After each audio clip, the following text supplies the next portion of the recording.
Hi guys, good morning. Welcome to the Resellers Learning Curve. This is April. I had my camera set up just right, but then my alarm clock went off, and so now I need to try to reset everything. A video that I have wanted to make for some time that I've been asked to make is kind of a reprisal, a remix of sort of my suit video. The most linked, most liked, most shared video that I've ever made was about suits, sport coats, and blazers. So I wanted to go over those things today really quickly. Because I promised some of you guys that I would do that. So that's what I'm doing this morning. I was up at 5:30. I have my laundry in the dryer already.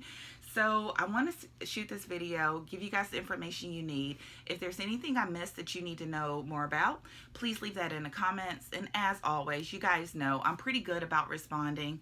I don't have push notifications on YouTube anymore, but I do check the comments 2-3 times a week. So if you leave me a question in the comments, I can get back to you. So one of the first things that I look for when I go to buy a suit is the brand. And there are no hard and fast rules in reselling. There are no hard and fast rules when it comes to suits. But just to simplify my life, the number one thing that I look for is the brand.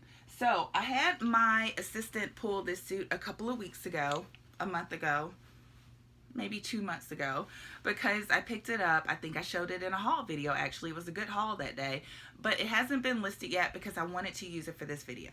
So here we have as you can see, it's a Zegna suit. Underneath the black label Zegna, it says 15 mil.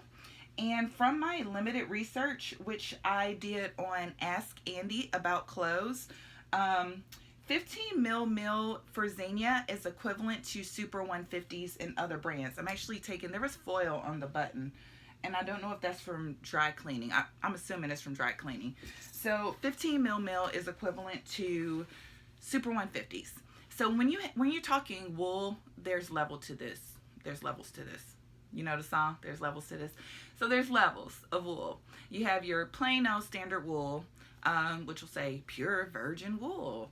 And I once thought to myself, I'm tired of finding virgin wool. I would like to find some filthy, nasty, slutty wool.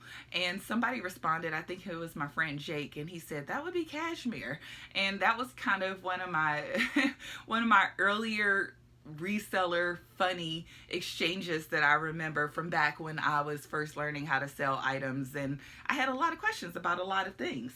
So this is a Zegna Super 150s equivalent, even though it's 15 mil. So Super 150s is up there. You're going to have your Super 110s, your Super 120s, your Super 130s. Once you start seeing those supers, you know you're getting into some pretty nice quality wool.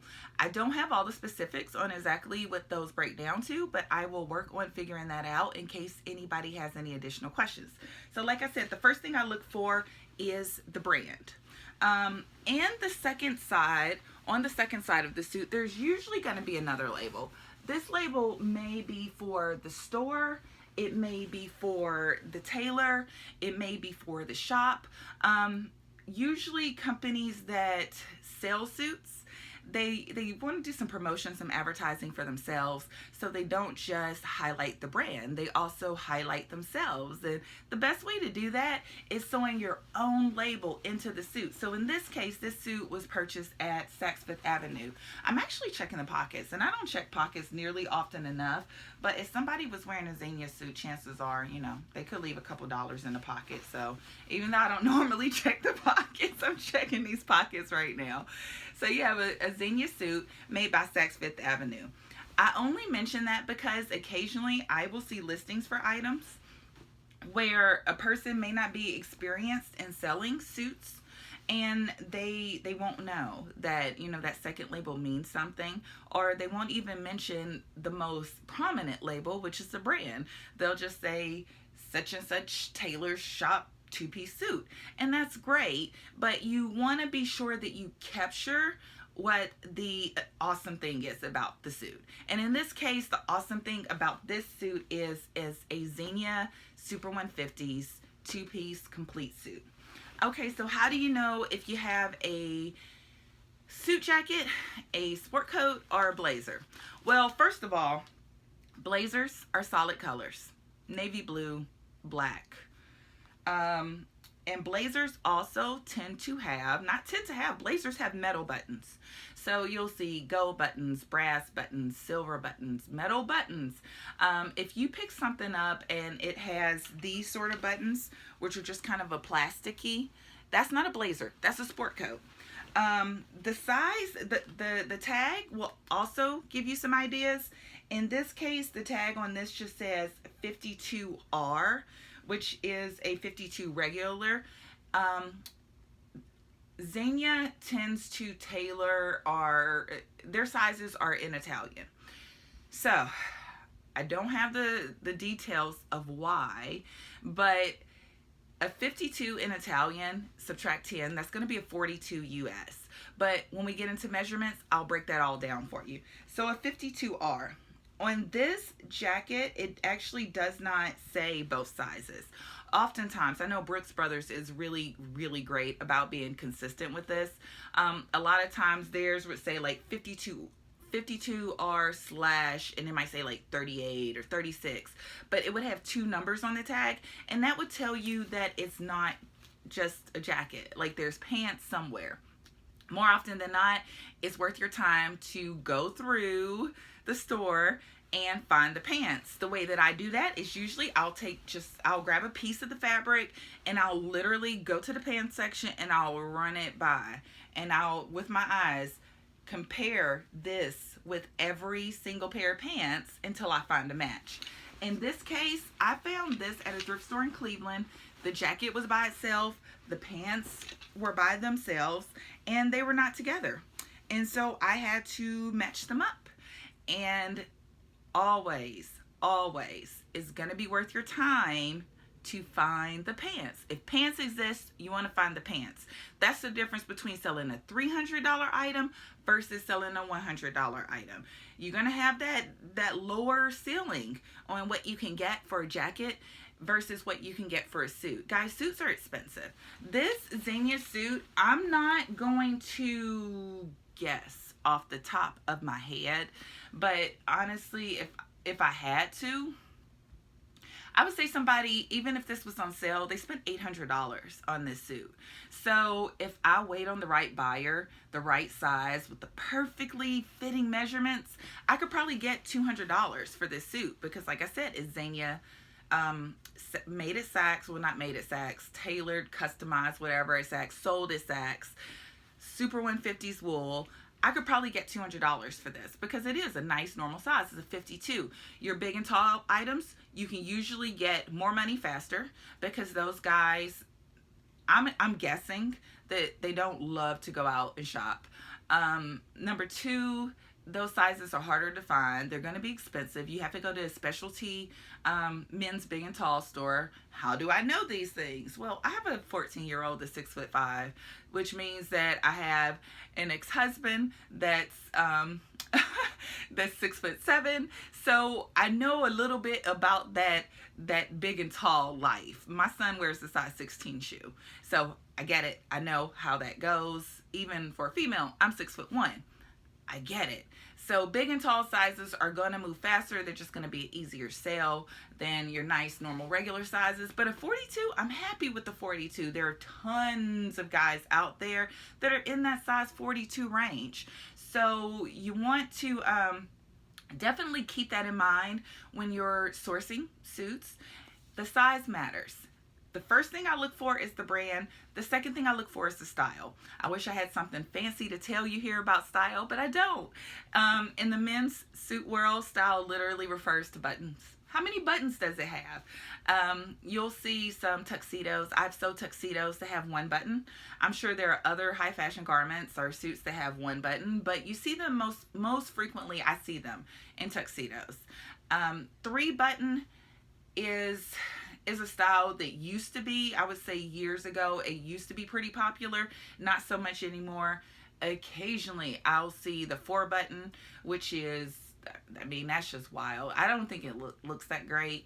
And by selling men's suits, I know enough that when I see somebody in a terrible suit, ugh, it really chaps my hide. Like, I don't know why, but if I see a man in an ill-fitting suit, what is like a cheap suit. And when I say cheap suit, I don't mean you went out and bought the best suit that you could afford. I mean that if you're going to go buy a suit, you would be much better served going on eBay and buying you something good for less than going to a store and getting sold something that might have a polyester blend for a couple $100s.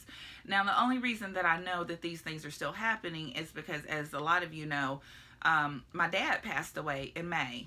And the way that I chose to deal with my grief in that moment is I chose to obsess over his outfit, because my father he was a fashionable guy. He dressed well his entire life. For a while, he was actually a pimp. So I'm just going to throw that out there. Do what you want to do with it. He was a pimp. So he had the white suits with the snakeskin boots and drove a white Cadillac, and he did that whole thing. So even as he aged and went into retired pimp status, he still dressed very, very well. So when I was getting ready to bury my father, my thing was, I need my dad to have the perfect suit. And so I visited all of the stores in this area, and his measurements weren't such that I could probably thrift something, or that I had something in my inventory that I could use. He was a really, really tall guy, 6'5", I think my dad was 6'5". He was a tall guy. So he wore a long, was the length of his jacket. So I had to go find the suit that was going to fit him just right. And I wanted him to have a little bit of color in the suit, because he didn't really like bland things. Like, my dad would not wear a black suit or a navy suit or a brown suit. Like, that wasn't my dad. In the end, I ended up going with something that was like a powdered baby blue. It was very, very nice.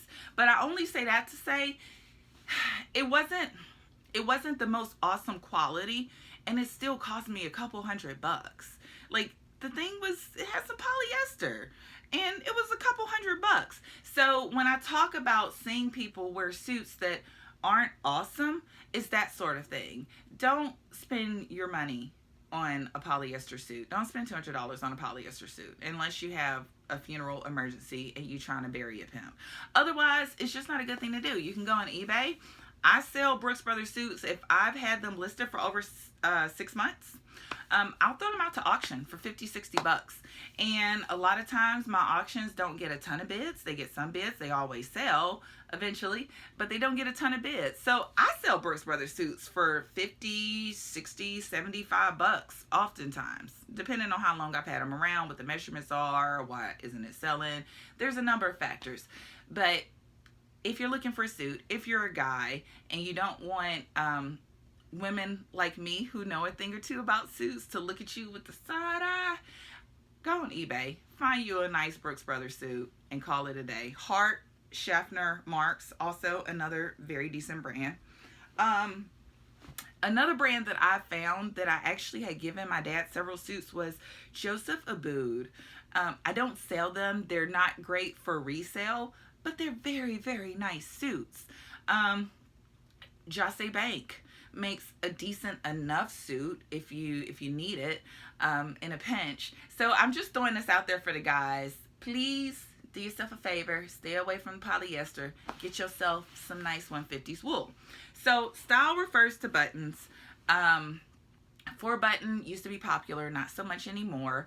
3-button used to be popular, not so much anymore. The most desirable style you can find these days is the 2-button. This is kind of the thing. I think it has been for a little bit of time. Occasionally you'll see double breast. Double breast are the two sets of buttons down the front, where you have one that's kind of not functional, you have one that functions, and it goes all the way across the lapel. It's a look that works for certain body types. Some dudes love it. Some people feel like it's a bit dated. Nonetheless, if you find a nice double-breasted suit, I encourage you to buy it. If you find a really nice 3-button suit, buy it, because there's a market for those. Just like with anything else. All of us know somebody who has had the same hairstyle since 99. All of us know somebody that they find something, they like it, they stick with it, they see no reason to change.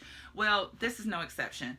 Some guys love the double-breasted look, and it doesn't matter what you tell them, they gonna wear that double-breasted look. They can go on eBay, find really nice double-breasted suits all day for relatively little money. So that's what they're gonna do. So I'm not gonna tell you to stay away from any styles, but when it comes to suits, especially on the eBay item specifics, just do know the style refers to buttons. 1 button, 2 button, 3 button, 4 button, double-breasted. There you go. That's your style. The next thing is the pants, and we're gonna have to blow through this because I'm running out of time here. The pants are important because men have, once again, things that they like, things that they don't like. So I'm gonna hold these pants up for you, and the first thing I want to show you is what sticks out to me. You see this in the back? You will see this feature on a lot of high-end men's pants, and I'm gonna give you a little pro tip here. If you see pants with this little divot in the back, look those up. Look those up. It's a feature that makes it easier to adjust the waist size. So if someone needed to have this tailored, and say they needed to have the pants, the waist widened, or they needed to have the waist shortened, they have this little feature here where literally a tailor can go in and take the seam apart and make that alteration. So when you're looking at pants, if you see this feature, check them out pretty closely because it's a pretty high quality, high end feature. The next thing that I want to mention about pants is if you look at the front of these are pleats. Now, I'm not trying to make this video super elementary, but the people that asked me for this video really asked for a down and dirty, nitty gritty, give me all you can about suits. So I'm giving you guys everything that I look for when I do a suit listing or when I'm buying a suit to resell. So these right here are pleats. Some people love them, some people hate them. Very rarely will you find someone that's indifferent about pleats, honestly. So when it comes to your pants, you want to mention if they are pleated, and the alternative to pleats is flat front, meaning that there's no pleats and it just lays flat. That's a more modern look, but once again, same thing like with the double breast. People like what they like, and some people like pleats because it might be more flattering to their shape. So you have your back, you're looking for your divot if you see it, then you have your pleats in the front, so you want to mention that. The next thing you want to mention is if they are cuffed or hemmed. And the reason is because these are not cuffed.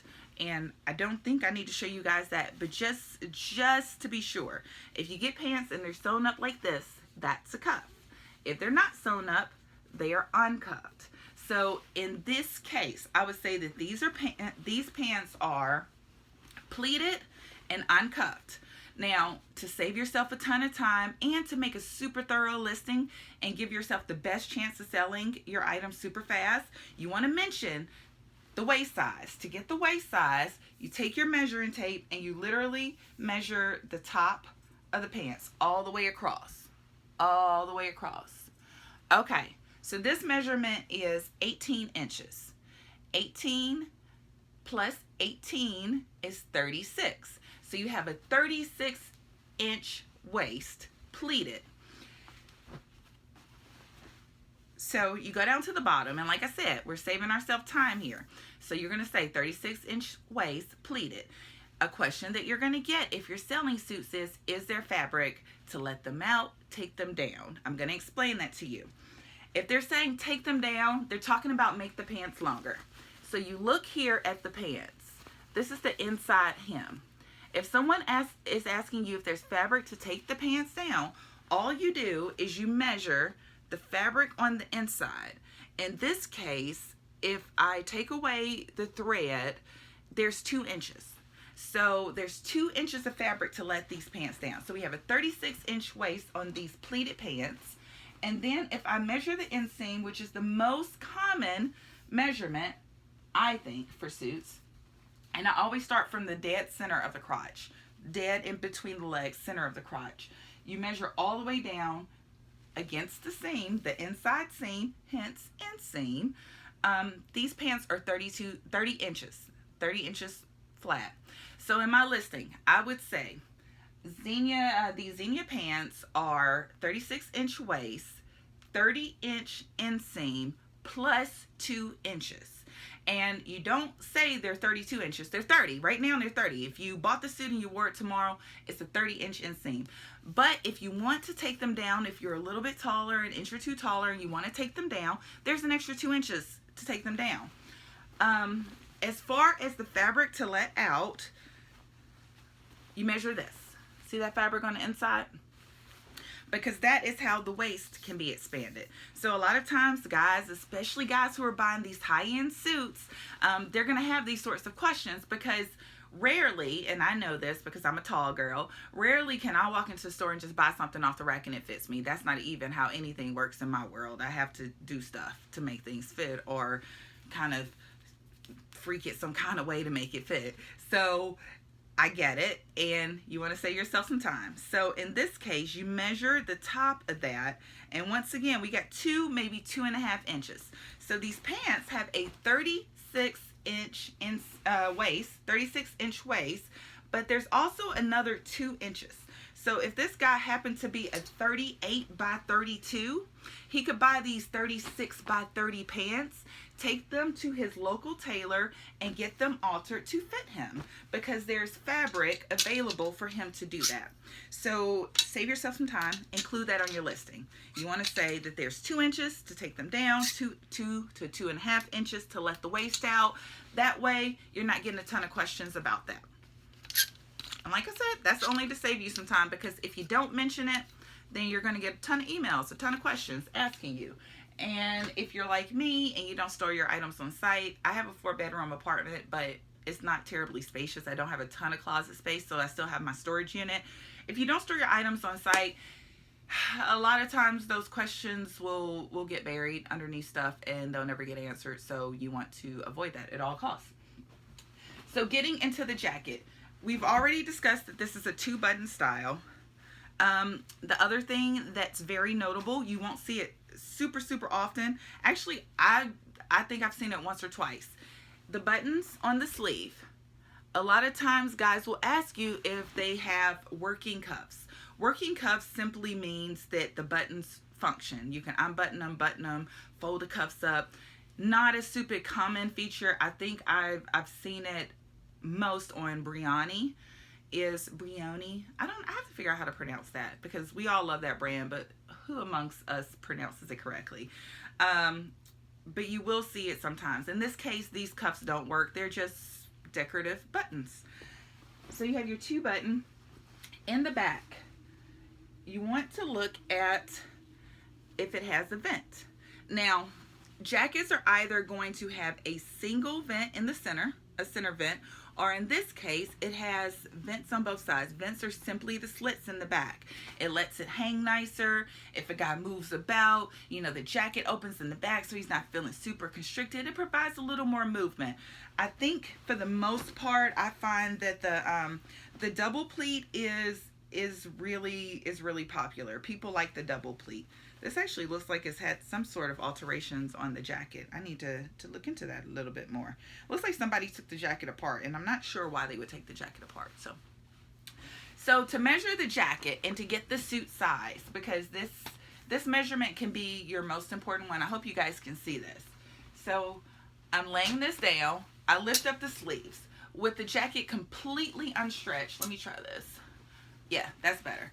With the jacket completely unstretched, what you want to do is you want to measure from pit to pit. Simply like that. In this case, pit to pit is 22 inches. You take that number and you double it. It's 44 inches. From that number, you subtract 4. So this jacket, even though it says that it would be a US 42, is actually a US 40. It's a size 40 jacket. So once again, take your measuring tape, lay your jacket out flat, don't stretch it. You just want it to lay normal. You measure from pit to pit, 22 inches, double that number, 44 minus 4, size 40. And the number one question that I get asked is, why do you subtract the 4 inches? Simple, quick, easy, dirty answer. You subtract 4 inches because if a man is a size 40 and he's wearing a size 40 jacket, that literally means that he has no movement. He can't move. He's like the Hulk. Like, you can't do anything. You're just kind of stuck. Like, you have no movement. So you always subtract those 4 inches because those 4 inches are moving room. They allow you to flow in your garment. The next measurement you want to give, kind of important, and if you don't give it, you'll be asked for it. Notice I folded the jacket in half. That's just my way of doing it. It's the shoulder. So the shoulder, you go from seam to seam, and this is super easy because the seams are so clear, so defined. In this case, the shoulder, which is shoulder blade, and you actually want to go on the seams, that is 19 inches. 19 inches is a really common shoulder measurement for a size 40 jacket. So you have your pit-to-pit measurement, which is going to give you the jacket size once you subtract 4. You have your shoulder measurement. The next measurement you're going to want to give is the sleeves. This is the number one thing that can keep you from selling suits. It's the sleeves. Once again, tall girl problems, I relate. My sleeves are never long enough. Hence why I pull these up to kind of show you guys how I have to wear all my clothes, because that's tall people life. So to measure the sleeves, you literally I go from the top. However you measure it, it really doesn't matter as long as you let the buyer know. Let your buyer know. So say in your listing, you say sleeve measurement. Measure from top of seam to the bottom of the sleeve. In this case, this sleeve is 25.25 inch. Almost 25.5. Almost. Once again, super common measurement. Size 40 jacket, the sleeves are going to be about a 25. If you don't include that, guys are going to ask, because it's probably one of the more difficult alterations to make on a jacket. And I know because I'm actually looking right now at a blazer that I own. It's a Brooks Brothers camel hair blazer. And I had the sleeves lengthened, and I don't think I've worn the blazer more than twice since I had the sleeves lengthened. And the major reason is because the button placement got thrown way off when they did the alterations. So I need to make peace with that, because I really love my Brooks Brothers camel hair blazer, but I just don't like the way the alterations were done. It's an expensive alteration.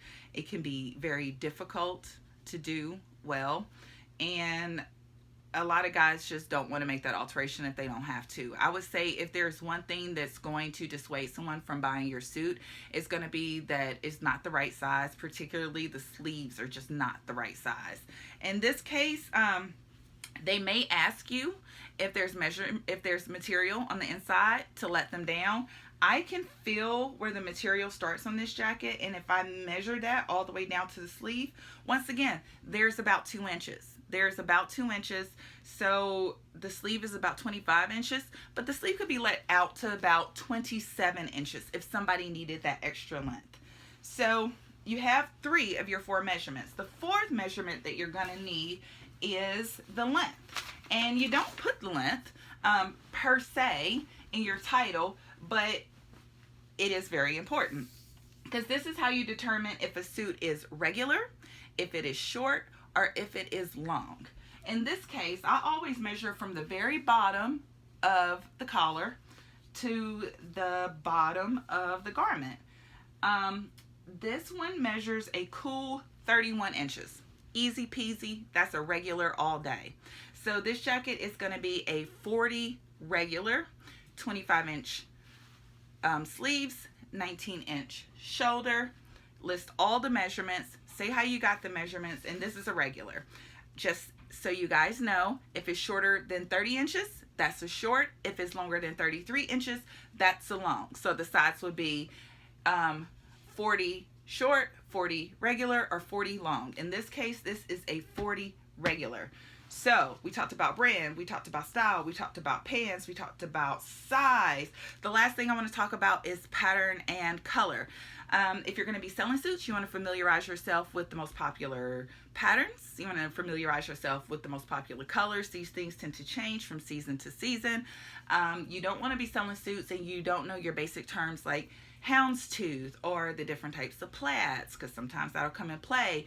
Let me see, houndstooth, plaid, herringbone. Herringbone is another super popular print pattern for these type of items.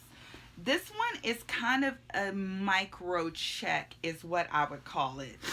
The color is like a taupe, maybe brown. I would get really good pictures of this in really good lighting, just so everybody's really clear on what we have here. So once again, we have the brand. You want to list your brand. You want to list your style, whether it has 2 buttons, 3 buttons, double-breasted, etc. You want to tell if your pants are flat front, if they're pleated, if they're hemmed, if they're cuffed, if you have extra material in the waist, if you have extra material in the inseam to take them down. You want to go over your pattern. You want to be very specific on the color.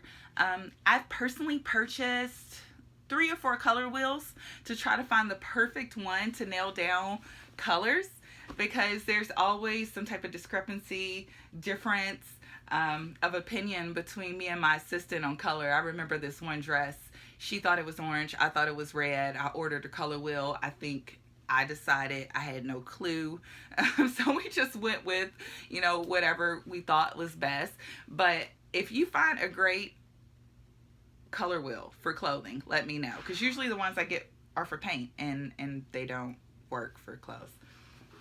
The last thing I wanted to mention is the age of a suit. It doesn't always benefit you to look for the newest, freshest, most recent suit. And what this brings to mind is probably a year and a half ago, at the same store where I got this, the Goodwill up in Cleveland, I picked up several, and when I say several, I'm gonna say 3 or 4 Brooks Brothers vintage suits. I love vintage Brooks Brothers, and vintage Brooks Brothers has a ton of fans out there, literally a ton of fans out there. One thing that Brooks Brothers does that men who love fashion appreciate is they have, for a while, a lot of their suits had the 3-2 roll. And I've mentioned this before in my videos, but I wanted to mention it once again, because you might be saying to yourself, what's the 3-2 roll? Well, I'm going to use this jacket as an example. Even though this is a 2-button jacket, I'm just going to show you what a 3-2 roll is. So you have your 2 buttons here. A 3-2 roll suit would have a 3rd button that would probably be up here, but for the most part, that button's going to be hid behind the lapel. So you're not going to really see the button. It's not really functional, but it's there. It's there. So 3-2 roll. That's how you remember it. If you find a 3-2 roll, which means that you have that 3rd button hidden in the lapel, absolutely mention that. Those vintage Brooks Brothers suits sold super quick. I know for a fact that one guy bought a couple of them. Like, he didn't just buy one, he bought a couple. And for over $100, so a suit that's probably 30 years old, he spent $250 with me buying vintage Brooks Brothers suits, because the 3-2 roll is hard to find, but it's highly sought after, very desirable. The guys love it. So if you find a 3-2 roll, you definitely want to pick that up. I personally love vintage men's items, especially men's suits. I've sold vintage men's suits that have absolutely no brand. They're just kind of no-name suits. I have sold vintage blazers that are literally 100% polyester, straight out the 70s, new with tags.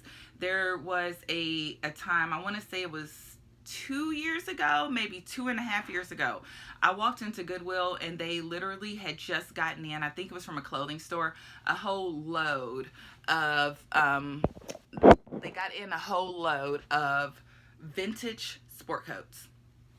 And I talked to the manager, who I'm pretty cool with. I said, hey, Bob, I want to buy all of these. What can we do? And he made me a really awesome deal. And quite frankly, I made my money back 1.5 years ago on those. I think there's 2 or 3 still listed. I know for a fact one of those jackets shipped out last week. But I think I still have 2 or 3 left. But I sold 10, 15, maybe 15 of those jackets, and some of them sold within days. I remember that I paid about $4 for each of those jackets, and the jackets are normally $5.99 at Goodwill, so I paid about $4 for those jackets, and it was a great purchase. So me personally, I love the vintage items, and I think there's always going to be a stronger market for vintage items than there is for newer items. And here's why. You just can't go out to a store and find the vintage items. You can't. Like, we can, because we're in the stores all the time, but your average consumer who remembers the time when they bought that awesome 3-2-row vintage Brooks Brothers suit and they can't find any like it, like, they're not going to be able to go out to Goodwill and find that. They're not going to be able to go to Salvation Army and find that. Like, that's why we make what we make. It's because it's our job to go out and find that thing and make it available to them. So that's what we're here for. And in order to be the most successful reseller that you can possibly be, I absolutely encourage you to learn about vintage items.